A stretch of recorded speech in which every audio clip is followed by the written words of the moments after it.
Hey, welcome back to The Lamp. This is our weekly broadcast that the Kokomo Lantern puts on, talking about news and events that are taking place in Kokomo, Howard County, and the surrounding area. I am the publisher of the Kokomo Lantern, Pat Muncy, and not with me this week for a change, being my partner in crime, co-owner of the Lantern, and videographer extraordinaire, Ed Fonts. Ed, I hope you get to feeling better. It's not the same without you, buddy. We're going to talk about a couple things this week. We'll make it short and sweet. Last week, I was at the Kokomo Urban Outreach Empty Bowl competition and fundraiser. It was my first time to be at that event. I love Kokomo Urban Outreach. If you're not familiar with that charity, they help kids from kindergarten up to high school learn important life skills and responsibility and respect and all the kind of things that we all say that the generation behind us never got. Which, whose fault is that? Probably the people who raised them, right? Yeah. So if they don't have them, who's failing? Kokomo Urban Outreach doesn't care who's responsible. They're here to fix the problem, and they're making a difference in a lot of kids' lives, and I really love that. So I was happy to support this fundraiser, and I was even more happy when they asked me to be a celebrity painter. Now, I have a little artistic talent. I wouldn't say that I'm great by any stretch, and I couldn't believe that they wanted me to paint a bowl for their empty bowl competition, but I figured, well, if it doesn't scare too many people off, I'll do it. And I had a great time. It was wonderful, and it's not really a bowl that they have us paint. It was more of a plate. Now, the kids, they painted bowls by the hundreds, and if you attended the event and you paid your free will donation, then you got one of the bowls that the kids painted, and then you got a bowl of soup, and you got to have some fellowship, some fun, and then in the evening portion, they had a live auction with the celebrity bowls / plates, and a lot of fun there, and so I was a part of that. My plate was kind of Dungeons and Dragons themed, which is, I know, completely geeky, but it's what I am. So the plate was a mimic, and if you don't know what a mimic is, I guess you'll have to look that up, or maybe we'll have a little graphic of it. I did take a picture of it. Okay, I'm a little proud of it. It came out pretty well, and it wasn't the plate that took in the least amount of money, so I didn't feel too embarrassed. But they made more than $12,000 on the event, which is fantastic. I'm so happy that Urban Outreach found a successful evening with the Empty Bowl, and I thank them very much for allowing me to be a part of that. And if they want me in the future, I'll do it again. What the heck? I'm sure I can come up with another idea to paint, or I'll just show up and enjoy the soup and the fellowship. So if you haven't checked out Kokomo Urban Outreach, please do so. They've got stuff going on all the time, and they have a program called UP, which is a program that, as they're teaching these kids good work ethics and things like that, they actually put them on teams, and they go out and they do work for hire for nonprofits and individuals in the community. Things like cleaning gutters and raking up leaves and general landscaping, things like that on the outside. If you've got a lot of limbs down that you need collected, they do that kind of stuff. So any kind of odd job that gives them an opportunity to earn some, I don't want to say it's money, because they have a barter system there and a shop that the kids can use their credits that they earn to buy snacks or other things that they like. I know they've got some clothing in there, and I believe one of the kids actually saved up enough of their points that he was able to cash them in and somehow buy a car, which, hey, that's pretty cool. So that kid understood the mission of Kokomo Urban Outreach and the UP program. If you don't know about it, please look it up. They've got a Facebook presence, they've got a web page, and they're just a really great organization. So I had a great time last Friday night. That would have been, I guess, what's today? Today's the 17th, 18th. Today's the 18th, so I'm going to go back 5 days from that, so it was like the 13th, something like that. Friday the 13th. Was it Friday the 13th? I don't know. We can figure that out at some point. The other thing that I did last week was I attended the Kokomo Common Council meeting, and the councilmen were considering an ordinance to harass the homeless. That's the only way I can put it. Now, it's not how they presented it. They have a problem. The city has a problem. Mayor Tyler Moore has a problem in that we have homeless that occupy downtown, unsheltered and without any kind of resources. And when you have people that have no place to go, they go wherever they can. And one of them decided to go on a rug in front of City Hall, which apparently was enough for the mayor then to say we have to have an ordinance to do something about this, not that he hadn't been doing this beforehand.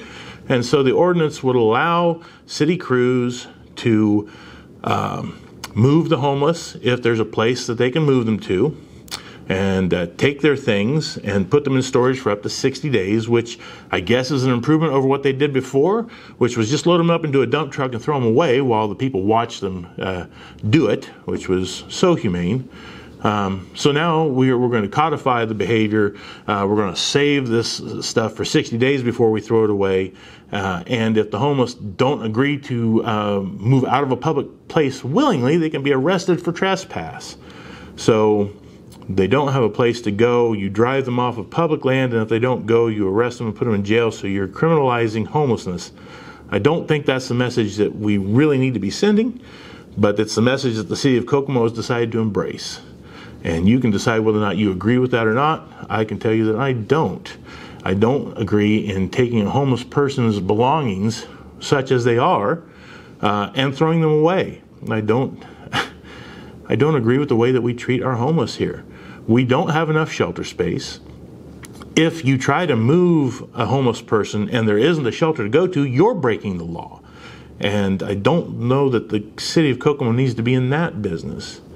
But I don't know how much forethought went into this, because it doesn't seem to be very well thought out, and it definitely doesn't seem to be compassionate, and it definitely doesn't do a single thing to positively address the fact that we have homeless people in this community in need of services, in need of assistance, and we're giving them the back of a hand in response.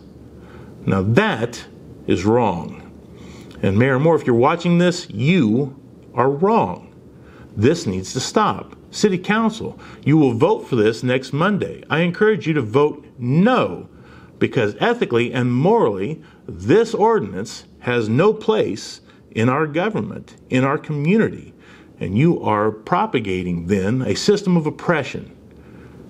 And history will not look kindly on you, and I'm the one writing history today. Just straight facts. So, I asked other candidates for office that are running for county office what they felt about it. They tend to agree with me on both sides of the aisle that this was ill thought out. Some of them on record, some of them not on record, and I'm not going to say who, but you'll get to read some of those responses in an upcoming issue. I can tell you that Howard County Commissioner Jack Dodd has actually taken some action in this regard, and I will give him credit. At the same time that the City Council considered this ordinance to victimize our homeless, they also got a report from the Indiana National Guard, and they found out that the National Guard Armory here in Kokomo is going to be mothballed by the state yet this year. So we'll have an open piece of property in the middle of the city that has a lot of potential, probably. Jack Dodd has reached out to the governor's office to ask about the disposition of that property with an idea that perhaps it could be turned into a homeless shelter. And he shares that view with Kokomo Common Council member from the 5th District, Jeff Plow. And I apologize if I got your name pronounced incorrectly, but you're new and I'm old. You know, that's the way it goes. However, these two gentlemen at least had an idea that was positive, that was potentially forward-thinking, that might provide some benefit to the least of us. And even though neither one of them have any direct standing or control over the process, they're reaching out to the state and saying, hey, is there some way we can make this happen? And so whether it does or not, at least they're trying in a positive direction, and so I give them credit. It's not a credit I can extend to the current administration. And I'm not sure if they continue forward with this, that anyone in the right mind would continue to support that kind of behavior. It's a personal issue for me in that I was a city employee in 2021. I was a supervisor with the Kokomo Street Department at a time when the homeless were sheltering in Future Park, which you may or may not be aware of. It's a landlocked park that doesn't get much traffic. It's located near Memorial Gymnasium. If you cross that little blue bridge over there off Apperson Way across from the Municipal Stadium, that leads to Future Park. There are no amenities in that park. There's nothing to go look at. It's not a pretty park. It's just an open field with the remnants of a tennis court that isn't used. But there is a wooded area that the homeless have used pretty regularly for the past few years to shelter. And I don't know that they're bothering anyone, but apparently the city received a phone call or a complaint in 2021 because that resulted in a meeting with Kokomo police officers and park personnel and street department personnel and the mayor, in which I was told that we were going to go in there and we're going to clean them out. They don't have any rights to be there. And you're right. And after a certain amount of time, 10 o'clock, I think, when the park's closed, if you're there after 10 o'clock, you're trespassing. I understand. But they really weren't hurting anybody. They were someplace where they could be found so that if you needed to bring services to them where they are, you could do that. And many churches were doing that. And I argued these things and argued that, we didn't need to move them. We needed to actually provide services to them. But my pleas went unanswered. And my reward for raising my voice was to lead the demolition. So it was my job to take the crew out there and take those possessions from those people. To say that it bothered me would be an understatement. It struck me to my core. I was forced to do something that with every fiber of my being I did not agree with morally or ethically, and I was hearing it from someone that I had held up as a role model almost. I believed the hype. I don't anymore. And I want to apologize to every one of those homeless people that we did that to. And I want to apologize to each of my coworkers that had to take the orders from me to do it. It was not right. And it will never be right. And we shouldn't be doing this over and over again. And we shouldn't be driving people out of shelter to who knows where without providing some sort of assistance. Because if you don't allow the homeless to be on public land, they have to be on private land. Well, that's your backyard, guys. That's your front yard. That's the street corner down the street from you. It's owned by somebody. So we're just pushing a problem onto the citizenry by saying you can't be in that park, or you can't be in that parking garage, or you can't be out on the street. Well, we don't want any of the people to have to be in those situations, but we do not have enough shelter space. The Kokomo Rescue Mission, by Councilman Greg Davis's own admission, Davis is the sponsor of the bill for the council, there haven't been open beds for males for 2 years in Kokomo. And up until very recently, there were no beds for females, though the Water Garden recently reopened after some physical plant problems. So it's not like we have bed space. It's not like we have shelters for these people. So we don't have an answer. And our answer is then to just push them on down the road to somebody else, let it be their problem. Well, if it's in the city limits, it's still our problem. And this is not leadership. So I'm calling on the mayor and the council to show leadership. I know that may be difficult for them, but this needs to stop. This ordinance needs to die, and this problem needs to be addressed rationally and with compassion and with intelligence and with buy-in from everyone involved. You need to talk to the churches who are providing services to them. You need to be talking to the nonprofits that are geared up to provide them with mental services and with job training services and with a bed and with a meal. Bring these people to the table, the people who have to live this life, not the people up on the third floor who are tired of seeing a pile of crap out front. If you don't have anything you can do right now that's big, do a small thing. Quit locking the bathrooms on the first floor at City Hall. There are no bathrooms downtown that are for public use. So the homeless that are living down there, because that's the closest place to any kind of resource they're going to get, and it's the only place where there's public land where they could possibly stay, they need a public restroom. They're not going to find it anywhere else. And now they can't find it downtown either. Where do you want them to go, Mayor? Where do you want them to go, Councilman? Do you want them on the west side? Last time I checked, the west side didn't want public housing at all. I was at that meeting when people rose up and screamed their heads off that a public housing project on Sycamore out west didn't fit the character of the community.